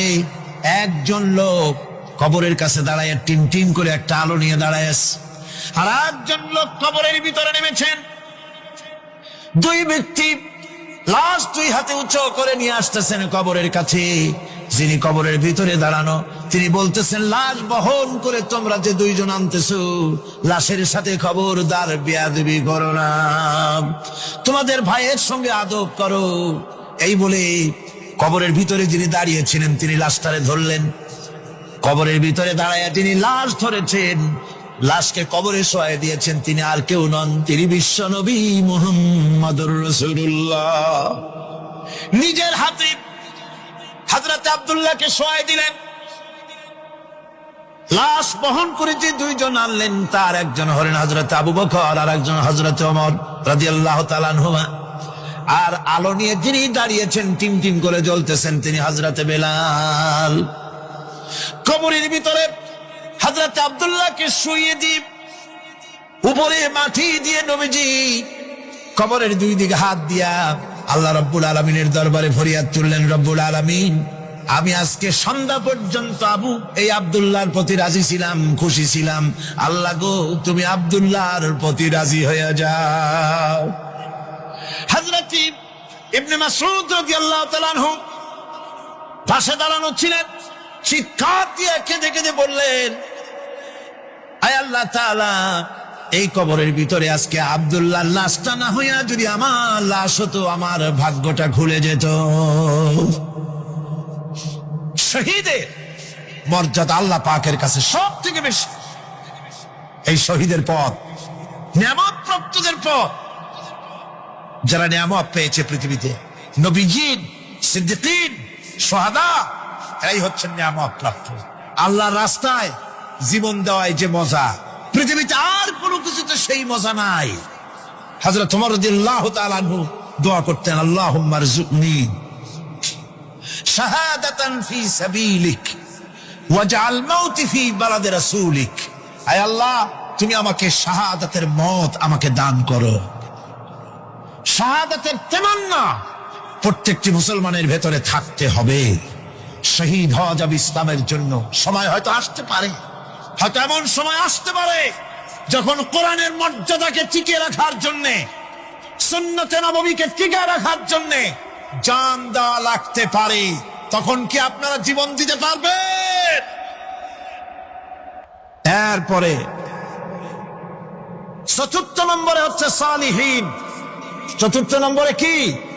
সালিহিন। সালিহিন হচ্ছে জীবনের প্রত্যেকটি ক্ষেত্রে যারা একনিষ্ঠভাবে আল্লাহর বিধান পালন করেছেন, যারা পুণ্যের সাথে সুদৃঢ় থেকেছেন, যারা অটল থেকে পুণ্যের সাথে হকের সাথে অটল থেকেছেন, কোন অবস্থাতেই ইসলামী আদর্শের বিরুদ্ধাচরণ করেনি, তারাই হচ্ছেন সালিহিন। ইসলামের আদর্শ ছাড়ে নাই, পরিত্যাগ করে নাই, জীবনের সবকিছুর বিনিময় এটাকে আঁকড়ে ধরে থেকেছেন। ইসলামী আদর্শের পরিপন্থী কিচ্ছু করেন নাই। এরা হচ্ছেন সালিহিন। কোন আলহামদুলিল্লাহ। আল্লাহর অনুগ্রহ প্রাপ্ত কয় শ্রেণী? 4 শ্রেণী। নবীজিন, সিদ্দিকিন, শুহাদা, সালিহিন। এই 4 শ্রেণীর লোকেরাই হচ্ছে নিয়ামত। আমরা বলেছি সিরাতাল্লাযীনা আন'আমতা আলাইহিম গায়রিল মাগদুবি আলাইহিম ওয়ালাদ-দাল্লিন। নিয়ামত প্রাপ্তদের পথ চাই, অনুগ্রহ প্রাপ্তদের পথ। আর অভিশপ্ত পথভ্রষ্টদের পথ আমরা চাই না, আমরা পরিহার করে চলবো। এটা একটু আদাও বটে। যারা অভিশপ্ত, যারা পথভ্রষ্ট, ওরা কারা? মাগদুব এবং দল্লিন। মাগদুব হচ্ছে অভিশপ্ত, দল্লিন হচ্ছে পথভ্রষ্ট। দুনিয়ার সমস্ত মুফাসসিরিন, মুহাদ্দিসিন সব একমত, মাগদুব হচ্ছে ইহুদিরা। মাগদুব কারা? বলেন না কারা? আর দল্লিন, অভিশপ্ত কারা? খ্রিস্টানেরা। বলেন কারা? একটুখানি জোরে সোরে দরুদ শরীফ পড়েন। সালাতুন ইয়া রাসূলাল্লাহ আলাইকুম সালামুন ইয়া হাবিবাল্লাহ আলাইকুম। এই পৃথিবীর 1 ইঞ্চি মাটির জন্য দেখেন না শহরে কি করে, বাড়ির পাশে বাড়ি উঠাইছে, 1 ইঞ্চি জমি ছাড়বে না। হায় হায়, আর একজনের রাস্তা পাক আর না পাক, জমিন ছাড়বো না। অন্যের জমিন দখল করায় কি মজা পায়। হায় হায়, অন্যের জমিন নেওয়ার জন্য পাগল হয়ে যায় মানুষ। দুনিয়াকে ভালোবাসে, 1 কাঠা জমির জন্য, 1 আঙ্গুল জমিনের জন্য মামলা মোকদ্দমা, জজ কোর্ট, হাইকোর্ট, সুপ্রিম কোর্ট, তারপরেও ছাড়ে না। ঠিক না? এই জমিন যে এত ভালোবাসলেন, এত মামলা মোকদ্দমা করলেন, এই জমিনের 1 ইঞ্চিও খেতে পারবেন না, বরং মরে দেখেন জমিন হা করে আপনাকে গিলে ফেলে দেবে। আপনার হাড্ডি গুড্ডি গুস্ত সুদ্ধা মিশে যাবে এই মাটিতে। পৃথিবীকে ভালোবাসে কোনো লাভ নাই। স্ত্রী পুত্র পরিজন যার যতটুকু পাওনা দিবেন, ভালোবাসবেন, কিন্তু মূল ভালোবাসা কলিজাটা ভরা থাকবে আল্লাহর জন্য। কার জন্য? স্ত্রীর ভালোবাসা স্ত্রীকে দিবেন, মায়ের শ্রদ্ধা, বাপের শ্রদ্ধা, সন্তানের ভালোবাসা আলাদাভাবে দিবেন। আর সব থেকে যিনি ভালোবাসা পাওয়ার দাবিদার, তার জন্য রাতের বেলায় জাগুন, সিজদা দিয়ে কাঁদতে থাকুন। এই চোখ দুটা কে দিছে? এই জিহ্বা কে দিছে? এই কান কে দিয়েছেন? এই সুন্দর শরীর কে দিয়েছেন? বলার তৌফিক, শোনার তৌফিক কে দিয়েছেন? এই হক আদায় করতে গভীর রাত্রে জাগতে হবে, পাইকারি দরে ঘুমায়েন না। একটু জাগুন, শেষ রাত্রে উঠুন, শেষ রাত্রে জেগে প্রেম করুন আল্লাহর সাথে। প্রেম কি ঢোল পিটায় করা যায়? ইনকিলাব, সংগ্রাম, এইসব পত্রিকায় বিশাল হেডিং দিয়ে কেউ প্রেম করে? বিজ্ঞাপন দিয়ে, টেলিভিশনে বিজ্ঞাপন দিয়ে প্রেম করে। প্রেম করে কিভাবে? গোপনে। আর মিলিত হয় নির্জনে। সবচাইতে বড় প্রেমিক হবে নিজে হতে হবে, আর আল্লাহকে সব থেকে বেশি ভালোবাসা দিতে হবে। সেজন্য আল্লাহ রাব্বুল আলামিন বলেছেন প্রেম করার জন্য কিছুটা নির্জনতা প্রয়োজন।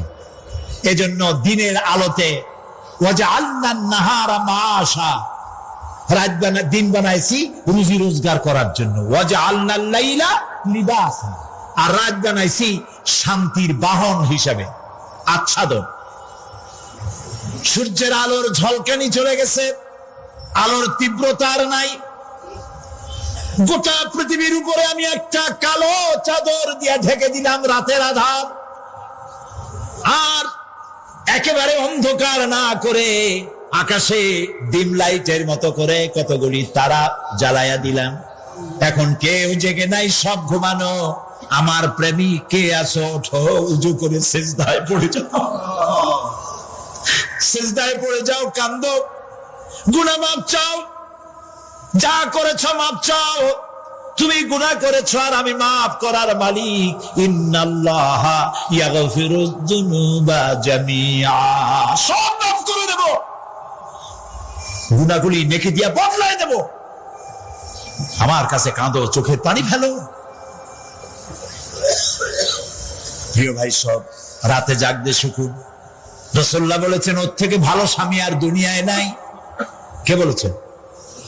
রাসূলুল্লাহ বলেছেন ওর থেকে ভালো স্বামী আর দুনিয়ায় নাই, যে গভীর রাত্রে নিজে জেগে তাহাজ্জুদের রুজু করে নিজের বউরে উঠায়। বউ উঠতে চায় না, পানি এনে বউর মুখের উপরে ছিটায় দেয়, ওঠো বিবি, একসাথে তাহাজ্জুদের নামাজ পড়ি। রাসূলুল্লাহ বলেছেন ওর থেকে ভালো বউ পৃথিবীতে আর নাই, যে বউ রাতের বেলায় ঘুমের থেকে জেগে তাহাজ্জুদের উযু করে, স্বামীর উঠাইতে চেষ্টা করে, ওঠে না, উযুর পানি স্বামীর চেহারায় ছিটায় দেয়, আর বলে স্বামী ওঠো, একসাথে তাহাজ্জুদের নামাজ পড়ি। এই পৃথিবীতে আমাদের ভালোবাসা যেন শেষ না হয়, এক জান্নাতে যেন থাকতে পারে। কাঁদো, ওঠো।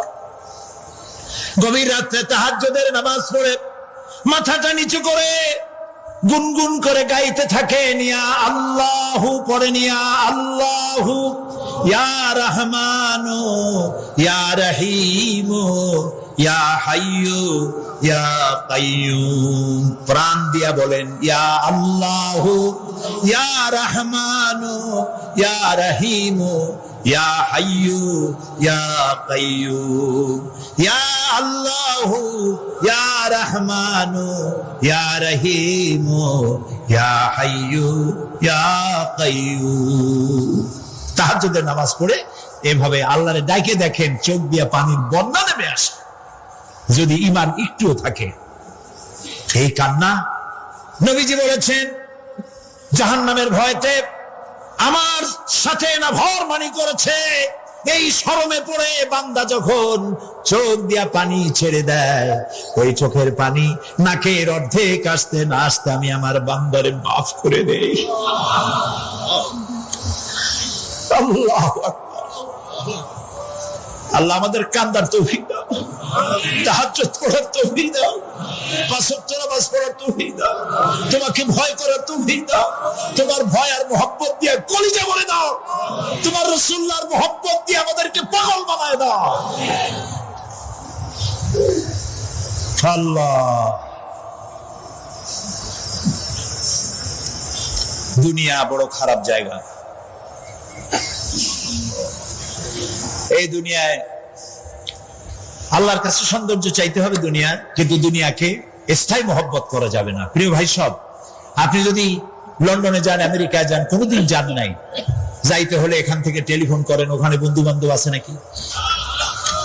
তো লন্ডনে আমেরিকায় সেখানে যাবেন, ওখানে আপনার বন্ধু বান্ধব গ্রামের লোক আছে কিনা খোঁজ করেন, ঠিক না? আবার এখান থেকে ফরেন কারেন্সি নিয়ে যান, যেহেতু ওখানে টাকা চলবে না। টেলিফোন করেন, মোবাইল করেন, ফ্যাক্স পাঠান, আরো টাকা পয়সার সাথে নেন। এরপরেও চিন্তা থাকে আল্লাহ, এরপরে যদি কেউ না আসে তাহলে আমি যাবো কেমনে? এরপরে যাওয়ার সময় আবার বলে দেন যে ভাই আমি কিন্তু আসতেছি, লন্ডন কোনোদিন আসি না, তুমি কিন্তু এয়ারপোর্টে থাকো। একটা বিদেশে যাওয়ার জন্য এত প্রস্তুতি নেন, তো সব জায়গায় বন্ধু বান্ধব কেউ না কেউ তো আছে, কিন্তু আমরা এমন একটা দেশে যাব যেখানে কেউ নাই, ফরেন কারেন্সি চলে না, গ্রামের লোক নাই, বাবা নাই, বন্ধু নাই, মা নাই, কেউ নাই। যিনি রিসিভ করবেন, যার সাহায্যের কাঙ্গাল, বদামল করে তার শত্রু বানায় রাখছি, বন্ধু বানাইতে পারি নাই, তাহলে কি জবাব হবে কিয়ামতে? কি হবে কবরে? কি হবে উপায়? এই জন্যে প্রিয় ভাইয়েরা আমার, দুনিয়ার সঙ্গে মহব্বত কমায় দিয়া আখিরাতের মহব্বত বেশি করে করতে হবে। আর দুনিয়ায় যতদিন বেঁচে আছি ততদিন নেক আমল করে মানুষের সাথে সদাচরণ করতে হবে। আল্লাহ তাআলা বলেছেন, লাইসাল বিররা আন তুওয়াল্লু ওয়াজুহাকুম কিবালাল মাশরিকি ওয়াল মাগরিবি ওয়ালাকিন্নাল বিররা মান আমানা বিল্লাহি ওয়াল ইয়াউমিল আখির। পূর্ব এবং পশ্চিমে কতবার তুমি মাথা ঝুঁকাইছো, এটাই কিন্তু তোমার জন্য কল্যাণ। এর মধ্যে কল্যাণ নিহিত নয়। তার মানে কি? আপনি কত সেজদা আল্লাহরে দিলেন, কত মানুষ তো আছে সেজদা দিতে দিতে কপালে কালো দাগ হয়ে গেছে, আছে না? কিন্তু মিথ্যা ছাড়েন। কিয়ামতের দিন, বুখারী শরীফের হাদিস, আল্লাহ পাকের নবী বলেছেন, কিয়ামতের দিন সর্বপ্রথম আল্লাহ জিজ্ঞেস করবেন, বান্দা নামাজ পড়ছো কিনা? প্রথম প্রশ্ন কি? বলেন, প্রথম প্রশ্ন কি? যার নামাজ কবুল, তার সমস্ত নেক আমল মঞ্জুর। যার নামাজ কবুল হবে না, কোনোটাই মঞ্জুর হবে না। কথা বুঝতে পেরেছেন? নামাজ সঠিকভাবে আদায় করতে হবে। নবী করিম সাল্লাল্লাহু আলাইহি ওয়াসাল্লাম ইন্তেকালের 5 দিন আগে থেকে জ্বর আক্রান্ত হলেন, রোগা আক্রান্ত হলেন, জ্বরে আর মাথার যন্ত্রণায় অস্থির হয়ে যেতে লাগলেন, বেহুশ হন, আবার হুশ হন। যেদিন তিনি ইন্তেকাল করবেন তার আগের দিনেও তিনি জোহরের নামাজ পড়ার জন্য সাহাবীদের কাঁধের উপরে ভর দিয়ে নামাজ পড়তে গেছেন। পা উঁচু করে নিতে পারেন নাই, পা টেনে টেনে নিয়েছেন। তিনি সেখানে খুতবা দিলেন, বললেন, ও আমার উম্মতিরা, এই পৃথিবীতে আল্লাহ রাব্বুল আলামিন তার এক বান্দাকে পৃথিবীর সব জাগতিক সম্পদ দিতে চেয়েছিলেন, কিন্তু সেই বান্দা সব জাগতিক সম্পদকে উপেক্ষা করে আল্লাহর সঙ্গে দিদার করা বেশি পছন্দ করেছেন। কেউ কিছুই বুঝলো না। হযরত আবু বকর রাদিয়াল্লাহু তাআলা আনহু খুব কাঁদতে লাগলেন। তিনি বুঝতে পেরেছেন যে এই পৃথিবীতে সমস্ত সম্পদ দিতে চেয়েছিলেন আল্লাহ যাকে, তার নাম বিশ্বনবী। তিনি সবগুলি উপেক্ষা করে আল্লাহর সঙ্গে দিদার করা বেশি পছন্দ করেছেন। আমরা অতি তাড়াতাড়ি নবীজি থেকে নবীর এতিম হয়ে যাব। পরের দিন ঈশার নামাজের রক্ত হলো, আযান হয়ে গেল, মসজিদে মুসল্লিরা ভরে গেছে, সাহাবায়ে কেরাম সব এসে গেছেন। হুজুরের জন্য বহুক্ষণ অপেক্ষা করার পর হযরতে আবু বকর রাদিয়াল্লাহু তাআলা আনহু তিনি ইমামতির জায়গায় দাঁড়ায় গেছেন। নবীজি বেহুশ অবস্থায় ছিলেন ঘরের মধ্যে। হুশ আসার পর তিনি হযরত আয়েশাকে বললেন, আয়েশা, মসজিদে নববীতে এখন কি হতেছে? তিনি বললেন, নামাজ হচ্ছে, লোকেরা আপনার অপেক্ষা করেছে, কিন্তু আপনাকে না পাইয়া দীর্ঘক্ষণ অপেক্ষা করার পর আপনাকে না পেয়ে আমার বাবার ইমামতিতে তারা নামাজ পড়তেছে, কিন্তু মুসল্লিদের মধ্যে কান্নার রোল পড়ে গিয়েছে। তাদের ধারণা হয়েছে নবীজির জায়নামাজে যখন হযরত আবু বকর দাঁড়ায় গেছে, নবীজির পিছনে নামাজ পড়া আর আমাদের কিসমতে হবে না। নবীজি বলছেন, আয়েশা রে, মসজিদে নববীর দিকের দরজাটা খুলে দাও, আমি নামাজের দৃশ্য দেখতে চাই। দরজা খুলে দেওয়া হলো। নবীজি কোন রকম মাথা উঁচু করে মসজিদে নববীতে নামাজের দৃশ্য নিজে অবলোকন করে আবার শুয়ে পড়লেন। হযরত আয়েশা লক্ষ্য করে দেখেন নবীজির চোখের পানি দিয়ে কোনা দিয়া পানি বেয়ে বেয়ে পড়ছে। হযরত আয়েশা প্রশ্ন করলেন, ইয়া রাসূলুল্লাহ, নামাজের দৃশ্য দেখি কাঁদছেন কেন? হুজুর বলেন, আয়েশা রে, এটা কোনো দুঃখের পানি নয়, আমি কাঁদতেছি এই জন্যে, এই নামাজের জামাত কায়েমের জন্য তায়েফের ময়দানে অনেক রক্ত ঝরেছে, আবার উহুদের ময়দানে দান দান শহীদ হয়েছে, সাহাবায়ে কেরাম জীবন দিয়েছে। আজ আমি দেখতে পেলাম আমার উম্মতেরা জামাতে নামাজ পড়ছে। আমার ধারণা হলো ভবিষ্যতে কিয়ামত পর্যন্ত আমার উম্মতেরা এইভাবে জামাত বন্দী হয়ে নামাজ আদায় করবে। নবীজি আমার ব্যবসায় বললেন, মসজিদে নববী থেকে আজ আর কেউ বাড়ি যায় না, সবাই কান্দে। আজ রাত বোধহয় নবীজি কাটাবেন না।